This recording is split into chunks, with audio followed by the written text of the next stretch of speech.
देश में काफी समय से यूनिफॉर्म सिविल कोड के मुद्दे पर घमासान जारी है। इस बिल में मांग की गई है कि देश में यूनिफॉर्म सिविल कोड लागू करने के लिए national inspection and investigation commission बनाया जाए। अब राज्यसभा में भी शीतकालीन सत्र के दौरान यूनिफॉर्म सिविल कोड पर प्राइवेट मेंबर बिल पेश किया गया है। बीजेपी सांसद किरोड़ी लाल मीणा द्वारा पेश किए गए इस निजी विधेयक पर सदन में बवाल हो गया।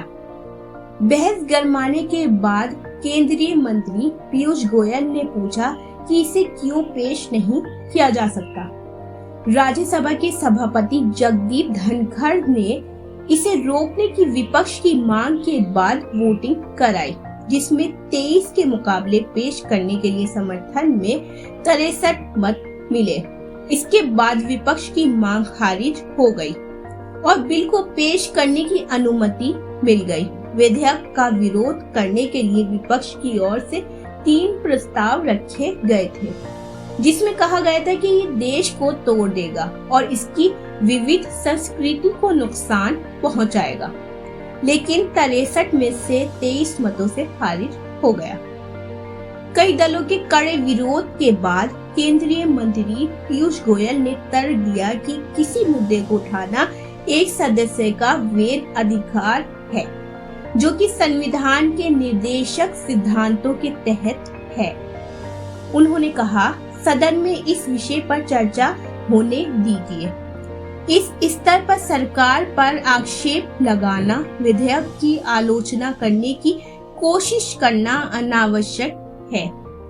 राज्यसभा के सभापति जगदीप धनखड़ ने तब विधेयक को ध्वनिमत से रखा, जहां पक्ष में 23 मतों के विरोध में 63 मतों के साथ बहुमत था।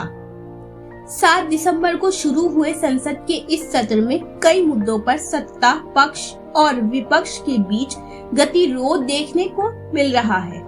राज्यसभा के सभापति के रूप में जगदीप धनखड़ के लिए भी ये पहला सत्र है।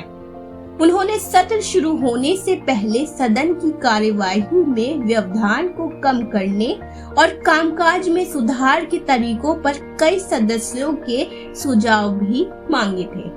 ये सत्र 29 दिसंबर को समाप्त होगा। अब देखने वाली बात ये होगी कि यूनिफॉर्म सिविल कोड देश में लागू होता है या नहीं होता है। अगर ये कानून देश में लागू होता है तो इसका देश के लोगों पर क्या फर्क पड़ेगा, या कोई फर्क पड़ेगा या नहीं पड़ेगा। मिस्टर अंसारी की रिपोर्ट, न्यू दिल्ली।